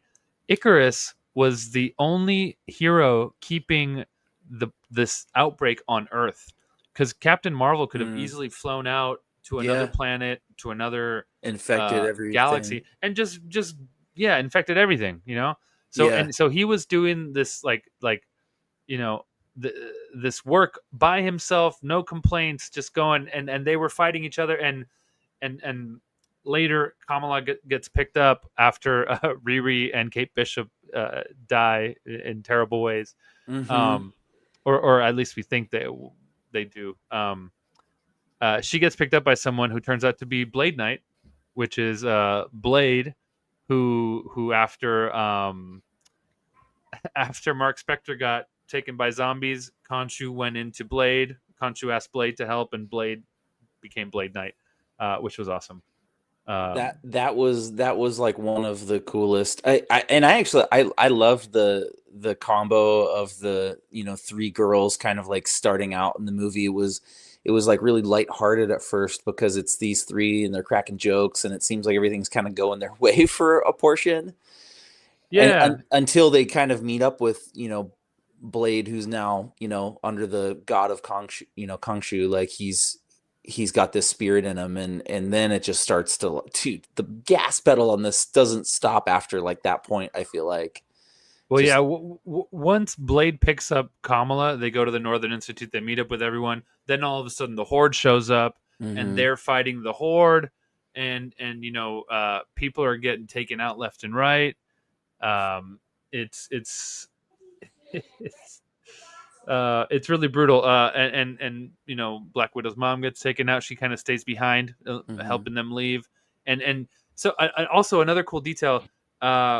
We saw her controlling the zombies with a little pad. And Alexi had mentioned in that episode, like, oh yeah, we used to do it with pigs because she used to have a pig farm. Yeah. So that same tech that she's using to control the pigs to make them do whatever she wanted, she was using on these zombies. And turns because it was for humans, and turns out zombies are easier to control than humans, whatever. So that was a cool little touch as well. I like that. Dude, the zombie. I have a note of the zombie Cap fight. Where the half torso Captain America's fighting Alexi, you know, the Red Guardian in that room, and he comes out of the duct.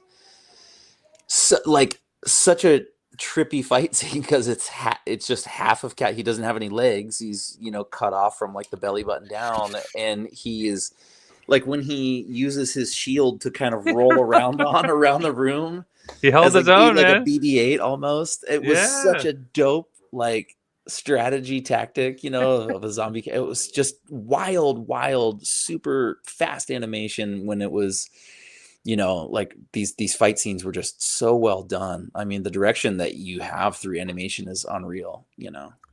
Yeah, they're able to do a lot more than you know with a lot less.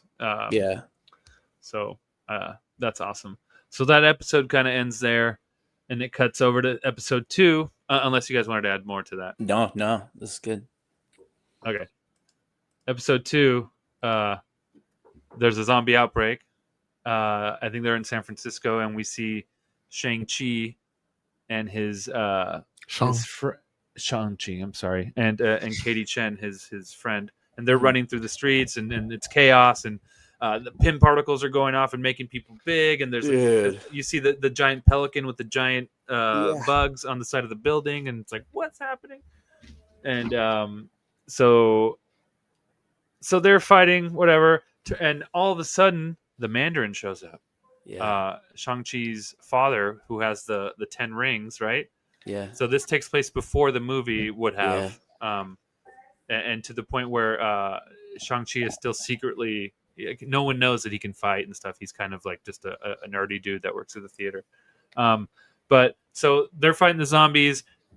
His father comes and tells him, hey, let's get out of here. I'm here to save you. And he's like, no, we need to help everyone else, whatever. And at that moment, he gets bit in his arm. And Shang-Chi's father is like, you know what? You know, here, boom, and gives him the rings, reminiscent to the way he got him in the movie as well. And so one of the rings acts as a tourniquet, like an active tourniquet, which is always on. His ring that ring's always lit, so that infection doesn't go up past his arm. And then the rest of the rings he's able to use as weapons, as like, you know, the rings work. I thought that was awesome. That the rings are able to, that they're able to stop the infection. Yeah, somehow, you know, insane. No wonder Doom wants them. Yeah, but then don't you also like as soon as that ring went on his bicep, the first thing I did the Leo, I was like, oh, because that's the same spot that Doom wears it. In that image that we from last week, man, he's wearing them. Like, think about that. What are those called? Just bicep cuffs or something? Like, because Deadpool has them, right? Bicep. Yeah, definitely be on the bicep. Huh. Oh, that's interesting. That's a neat deed. And then it picks up. So after that whole thing, they escape. Whatever. Death Dealer's with them too, which is kind of cool. And it kind of fast forwards to them driving through the desert, and they're going to the City of the Sea in New Orleans, where it turns out Baron Nemo is like in charge of that place. Zemo, sorry, not Nemo, not Finding Nemo. Baron Zemo's there, and I didn't even notice this. I didn't realize John Walker's his number 2. That guy that's there, kind of like telling him and stuff. I didn't realize that was John Walker. I didn't catch it until he spoke like a second time, and I didn't recognize him because the way he was drawn, he didn't look like U.S. agent. You know, he wasn't in that suit or whatever, so it kind of looked like just a normal dude. All they had to do was give him a beret. And it would have been, that would have tied it. I mean, honestly, it would have been the easiest thing to tie together. But his voice, and I was like, whoa, is that John Walker? Like, oh, damn. I didn't even realize at all. So that was cool. John Walker's there. There's a bunch of people there.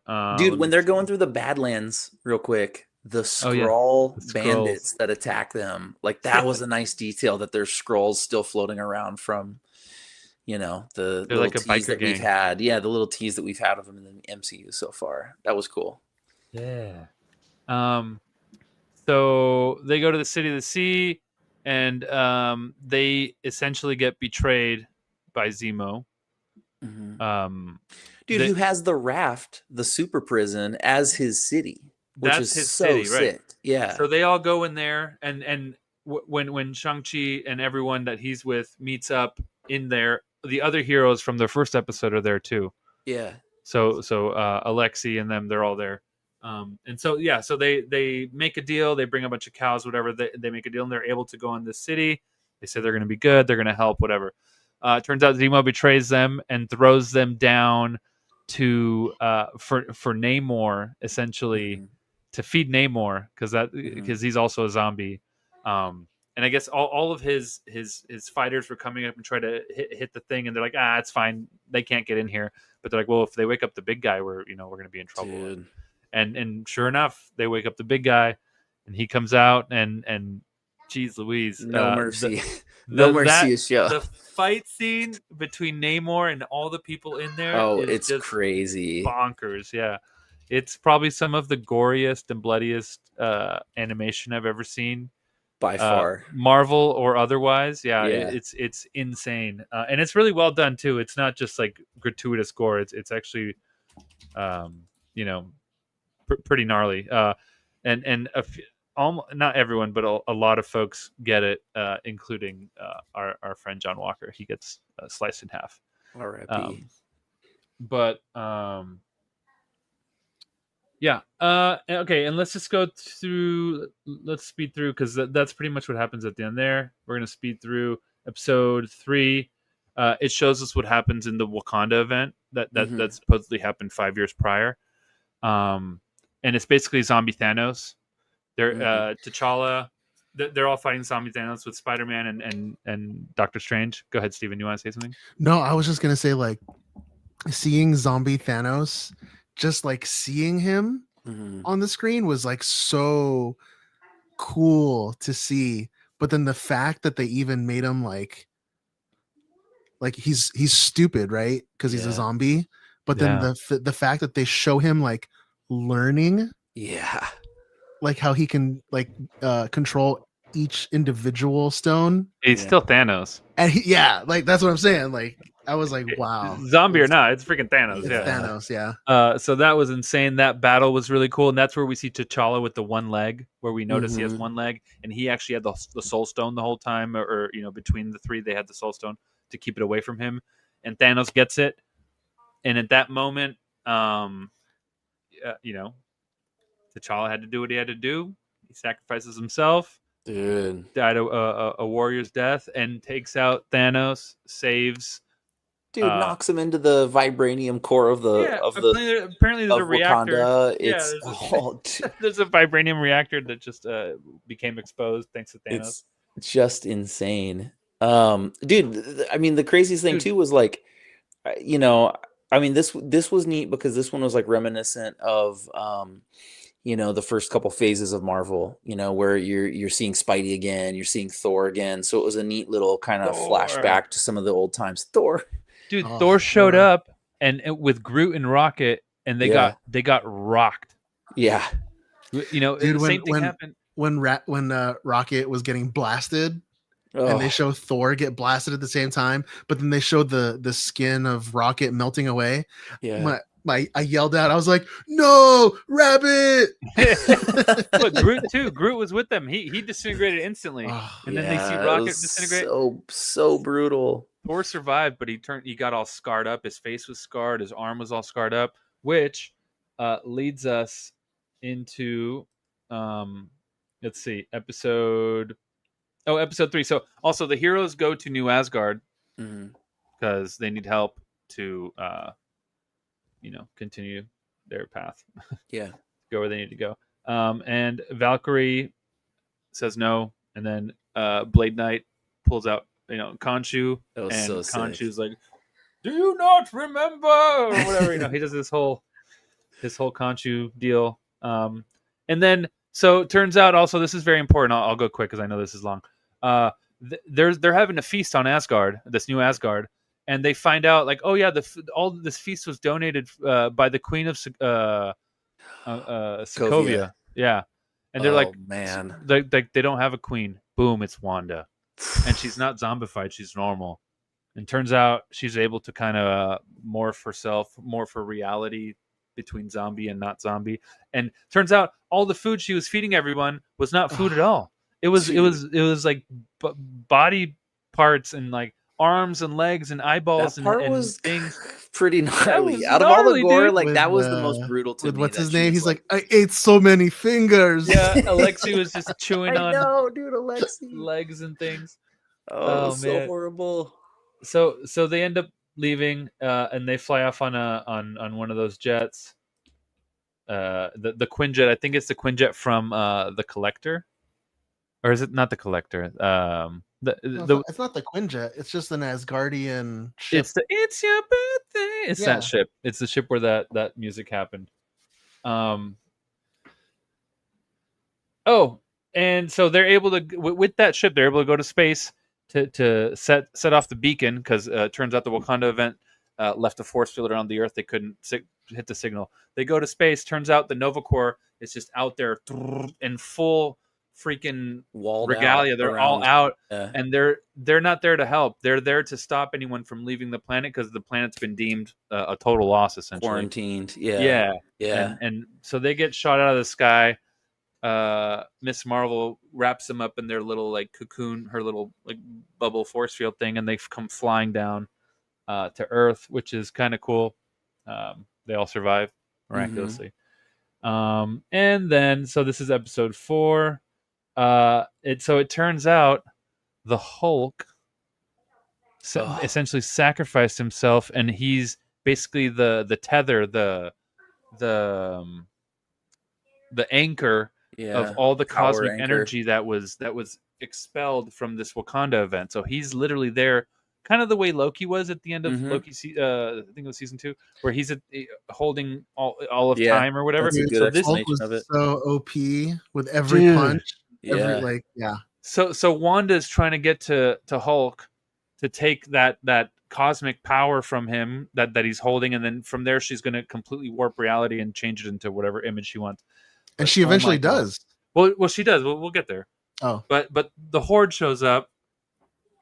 Abomination. All the heroes show up that are left, and they all come running at Hulk. And Hulk is just chilling there, waiting. And by the time Abomination shows up, Hulk gets up and just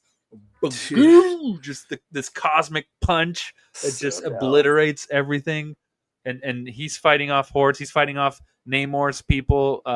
He's Zombie Thor. He's fighting off. Bro. Well, hold on. We'll get there. He's fighting off Asgardians. He's fighting off. I don't know what Namor's people are called, but he's fighting them off. He's fighting giants that are pin particled out.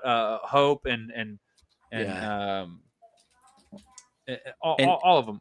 Just handling it too, but getting worn down at the same time. He's getting cut up and healed and cut up and healed, but it's taking longer to heal. And at one point, Wanda gets close enough to where she's about to touch him and take the powers, and boom, the heroes show up with their cosmic spinny Marvel ring thing, and they all start fighting. Boom, boom, boom. They're doing great until Thor shows up, which is a zombie Thor that we learn he gets zombified in Asgard when all that Asgard stuff goes down. And my God, Thor obliterates Blade Knight just instantly. He comes to hit him and just this bolt of like red lightning comes down, and him and Hulk essentially go at it. Epic fight. Homeboy Hulk, obviously. The animation that they did of the energy that the Hulk is containing and the way it's pouring off of him, it gives not only is it like really fluid, like the animation is like, I wonder if they like took a liquid, like a video of liquid and then animated over that to get that fluidity, because it's so naturally like fluid the way it's burning off of him. but it's also like obviously super duper cosmic colorful, but it's got all these Kirby dots, which are classic kind of Yes. Marvel, like blurping off of him as it's burning up into the ether, and just so well designed, so well like drawn and animated. Like it's just beautiful, dude. That fight between him and Zombie Thor is like top tier Marvel Epic. for me. Epic. That was crazy. Yeah. So that happens. Zombie Thor. Hulk wins that fight, obviously, but turns out right at the end of that fight, Wanda gets close enough to drain the Hulk's powers, and Kamala's kind of there, runs up and starts trying to hit her. Can't do anything. She's omnipotent. Oh no, did I skip something? Go back. Oh no, that's me touching. He's just cleaning his screen. That's what Wanda was doing. Yeah, that's what she was doing to Hulk, giving him the finger. Anyway, so Kamala's like, no, like all of this is going to be for nothing. If we don't win, all of our friends died for nothing. Like she's really conflicted, and she's like, we have to make this work. And Wanda's manipulating her the whole time, essentially saying like, if you help me, like I'll make everything better. Like I can manipulate reality. I'll make it. I'll make everything better. You'll have your friends. You'll have your family. Blah blah blah. And she's like, no, you're lying. Obviously you're a freaking zombie witch. Like no, but unfortunately, she falls for it, or believes, or whatever, and does grab her hand, and somehow between the bangle, the cosmic energy, and Wanda, Wanda is able to basically remake or reskin. She kind of House of M'd it, like just She House of restarted M'd it. reality. Yeah, and I think she even said, "Now the world can start anew," something like that. That might have been the line. And then Kamala wakes up. She's at home. She's like, her parents are saying, "Hey, your friends are outside. Go." And what? And she can't believe All it. a bad dream. She's been gone for 5 years in this post-apocalyptic world. They're saying, "Hey, let's go get some boba." She's tripping out. Oh, boba, yeah, no, this, that, whatever. And then between going out with boba and talking with her friends and stuff, she has these like glitches in memory, which she actually had throughout the episodes that we didn't mention. But she's having this like. She had flashbacks and flash forwards in the show, but now she's having these glitch visuals where she sees between the world she's in, which is like this perfect world, and then between and then like the zombie world where Riri's actually there saying, "Hey, like I broke through the signal, like it's all fake, it's a lie, like don't believe it," and it's cutting back and forth between that reality and this perfect one that she's in, where they're like, "Hey, are you okay? Everything okay? Drink your boba, everything's cool." Yeah. So she starts getting really horrified look on her face, and yeah, and it's cool because we thought Riri died because she got bit, and then they show her like she's like, oh, she injects herself with something experimental. She even said like, this isn't when I wanted to try this, but there it goes. Yeah. So we didn't see her die on screen. We saw her kind of shooting her way through, and then Friday takes Kamala Khan away. Yeah. So it turns out she's alive at the end, and she's breaking through the signal to get to Miss Marvel to kind of wake up and snap out of this like trance she's in. So there's got to be a season 2 that sets it up perfectly. Dude, I don't know how they're going to come back from it because it's kind of over for them. But it was great. It was so good. Amazing. Yeah, it's good Marvel, top tier Marvel. It was just good. Whether you like the comics, whether you like the movies. If you like the horror element, obviously I'm not the hugest on that, but to me, like it hit all of like the spooky, scary, jump scare kind of beats that you might want with that stuff. It while was playing fun. with all of, especially just even the intro, the title card, just the way it zooms in, the quietly, background and on then, John's. Oh, the way that would hit, and it was like and it hit right at the end was so good, so well done. Yeah, and it's fun. It was 4 episodes, quick enough to watch. Couple sittings if you need to. And I will say that for being an animated show, and I know we always talk about this all the time, not just with Marvel, but like with Star Wars and other animes, and when it comes to animation, it can tell such a better story than live action can a lot of times. And they even had like they even pushed it in the trailer that all the a majority of the cast was the Yeah. actual voice actors. Absolutely. Yeah. You know, so The only one that was 95%, pretty much. the only everybody. one that was different. The Blade Knight was Blade, not. yeah. Mhm. It was Todd Williams. It wasn't. they said And he was a good Solid. Blade. He had a good you know, voice. at LA Comic Con last weekend, what's her name? Scarlet Witch, Olsen. Elizabeth Olsen, Yeah, Elizabeth Olsen. She actually said that she had recorded those lines in 2020. Yeah. Oh wow. And And she's that like she didn't remember. yeah, she had recorded it at home in her recording studio at home, and she Oh jeez. and I was just like thinking, like, man, the animation on this they write the story first, Yeah. they record it, and then they do the animation on it that takes 4 or 5 years to do. Like, Crazy. Oh, It's they, so they good. probably had it lined up too. It probably did. Yeah. They didn't finish it just now. I probably finished it a year ago and just had it, loaded, ready to go. in the kinda can. thing. Yeah.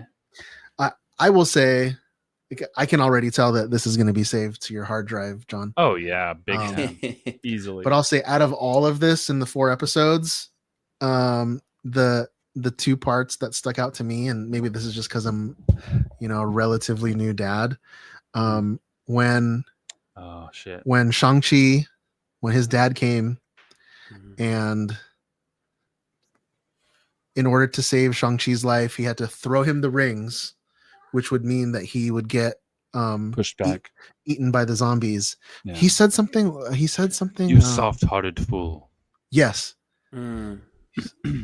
He's just like, you fool. Yeah. Like, kind of like Gandalf, right? But Yeah. saves his life.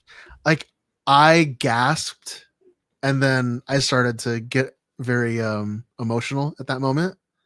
Because it's a dad saving his son, and the son Sacrificing totally at that point in time completely resents the dad, but the dad just comes in and does dad stuff. Mhm. And then the other part was when Red Guardian was screaming through the microphone at For Yelena because she sacrificed herself, and he's just screaming over and over, Yelena, Yelena. And I My look over little at bear. I look over at my wife, and she's just sobbing, and I was just like, yeah. Anytime that it's like the parental relationships get really stressed like that, Oh. yeah. Dude, David Harbour. Oh, there's my little guy. You need to go get Hey. your What's up, buddy? jammies on and get your teeth brushed. Saying hi. Dude, I mean, all of the cast, like, to Steven's point, like, so much of the original cast for their MCU, like, live action, representation was in this. But dude, David Harbour, like, that whole part where he was having to say goodbye to her was so brutal. He's a great actor, because that came through in the voice, Yeah. and into a You cartoon could hear the where crack. anytime you get that in a cartoon where they can, I mean, I probably cried at Fievel Goes West, but this is right up there with Fievel Goes West. Yeah, dude. Fievel was sad. Yeah. Damn. Good pick, dude. Excellent pick. Oh for yeah, that, dude. Josh. Yeah, I didn't want to steal your Marvel thunder, but I knew we had No, to. we had to chat talk about on it. this one. Yeah. This is. I have a feeling we're gonna do a recap on this again before season 2, because there's a season 2 for sure. Yeah, For sure. Yeah, that was such we'll a come back to it. cliffhanger. Yeah. Right on, guys. All right. Well, I think that's going to do it for us today. If you enjoyed listening, feed that algorithm and leave a 5-star review on your podcast app. You can follow me at stevie.kicks on Instagram, sometimes on X. Sign up for my 3D printer raffle. There's still some spots available. Gentlemen, let the listeners know where they can find you. John? Alpha Ignition or pair_noid or thedadbatchpod.com. Luke? Pair_noid. We're gonna get the new ep out, I promise. Finally starting to slow down in the busyness. I swear to it, it's gonna be insane when it hits, so just get ready.